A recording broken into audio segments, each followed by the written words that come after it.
If you've ever watched a YouTube video and a simmer did something in build mode and you were like, what the heck was that? How the heck did they do that? Well, this video is for you. It's also for you if you're just new to The Sims or new to building in The Sims or just want a refresher on some awesome tips and tricks.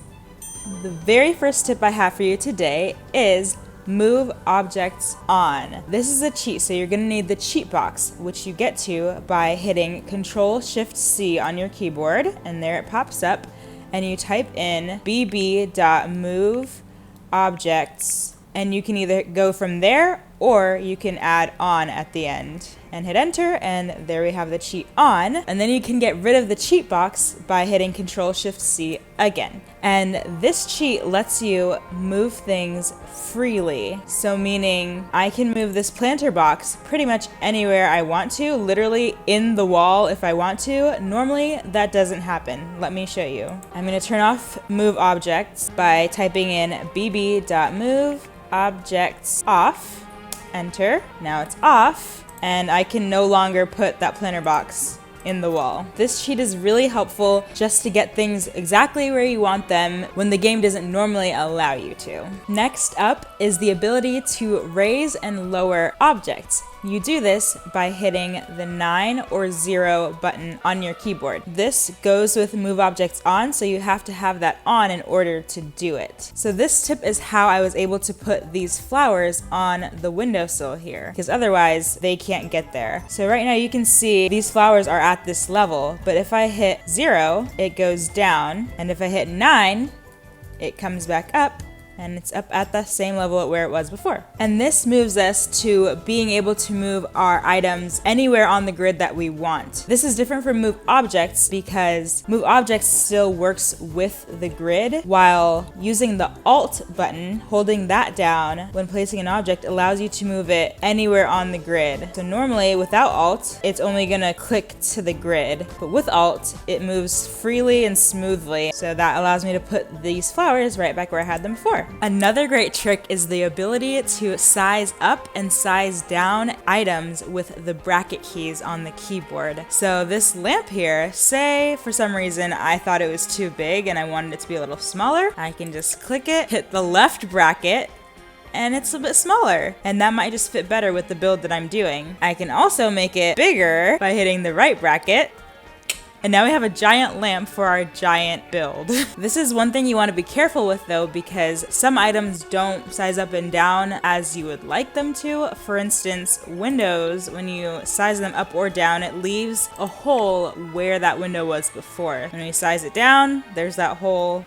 When we size it up, it's still there. So unfortunately, you can't do that with windows. And then there's some items that when you do it, it has a shadow, and that shadow doesn't change when you size it up or down, so it doesn't really aesthetically work. So I would just watch out when you're using that trick. Next up is scrolling through swatches. So normally you can figure out what swatch you want just by clicking on this swatch list here next to the item, and you can pick it from there. But if that is not your forte, you can always click on the item, and before you place it in the world, you can hit the plus or minus button on your number pad specifically. Don't use the one that's on top of the letters because that just zooms the camera in and out.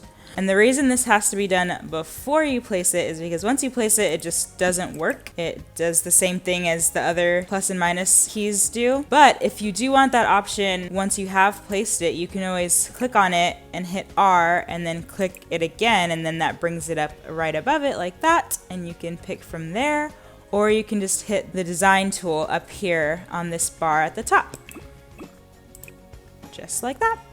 You have access to more build and buy mode items by using debug. You might think that you're restricted to the items that are in build and buy mode, but guess what? There's a whole lot more items that you can use by using the debug cheat.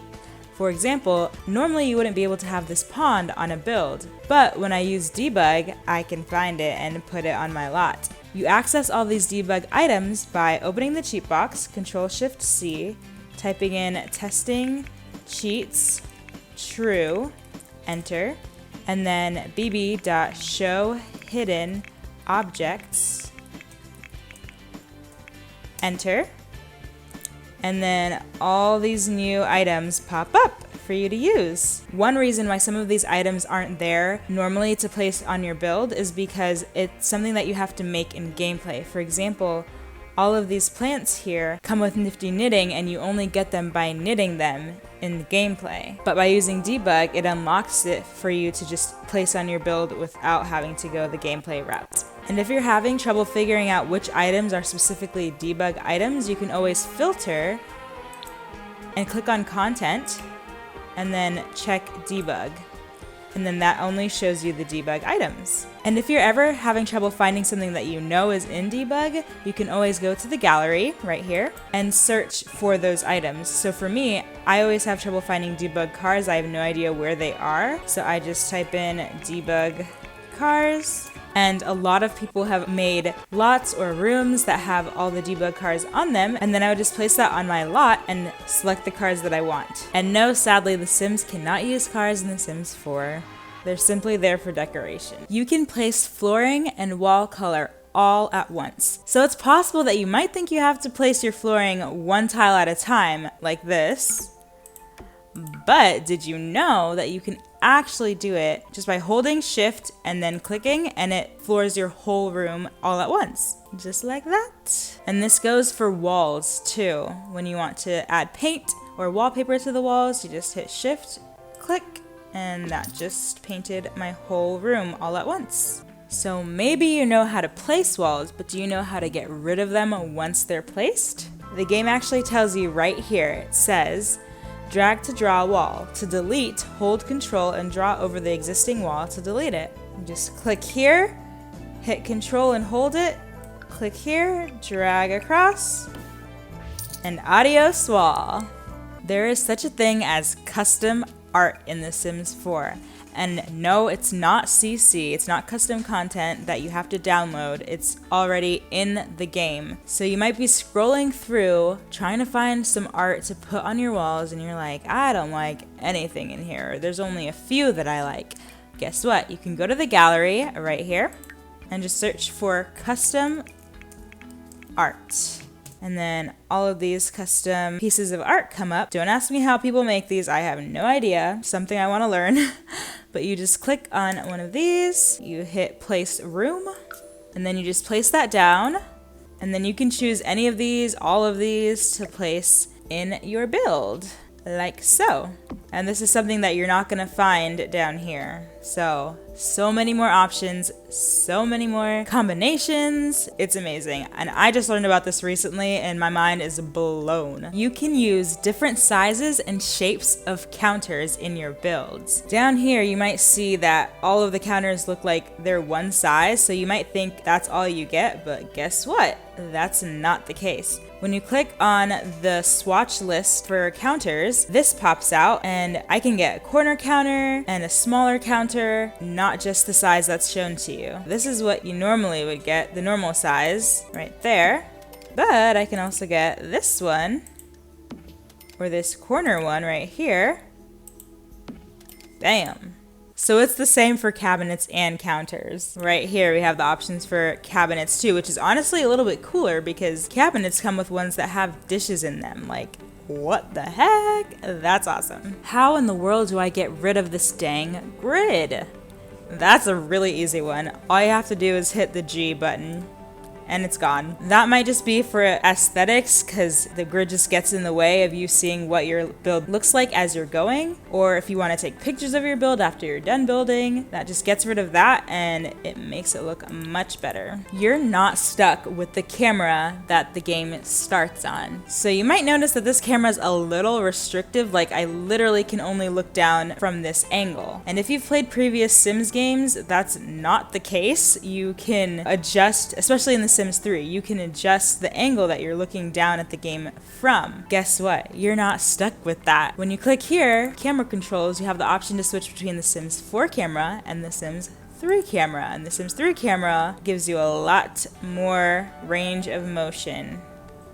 Yes, please. And that can help so much in building when you're trying to see if something really works just right. Because when you're limited, it's like, okay, I can't really tell if that works, but with the Sims 3 camera, that problem is solved. I like to consider these next two kind of bonus tips or bonus tricks because maybe they're obvious to some people, but if you're like me, it was not obvious and it took me way too long to figure out why I couldn't do these things. So first is placing ladders or stairs. So let's say that I wanted to be able to walk up this staircase from this direction. Right now it's facing sideways, and you would think I would just have to right click like you do with other objects to rotate it, but that is not the case at all. To be able to rotate it, you have to put it against a side that it does fit on, and rotate it from there, and then place it where you want to place it. Just like that. Not sure why that one took me forever to realize, but it did. Last but not least, foundations. Again, if you've played a previous version of The Sims, at least I know in The Sims 2, you had to put your foundation down first before building walls. And when I started building in The Sims 4 and that wasn't the case, I was really confused. And when I needed foundations, I was like, how the heck do I do it? And I can tell you, I finally figured it out. So if you're struggling with this too, for whatever reason, this is how you do it. First of all, you build the shell at least, meaning the walls, and then you click the floor and this arrow pops up right here and you just click it and drag up and that gives you your foundation just like that. And then when you click on the foundations button down here, that gives you options to customize that foundation. So I can put bricks, I can put this lattice style, whatever suits my heart's content. That did not make any sense. Whatever makes my heart content. There we go. That's all I have for you today. I hope something in there was helpful for you. I'm sure you will go on to build amazing builds. I can't wait to see all of them. If you want to follow me on the gallery, I am naoetry, just like my channel name, Naoetry. You can find all my builds there, including this little comfy cottage. Don't forget to like, comment, and subscribe if this video brought any value to you at all. Thank you so much. Bye!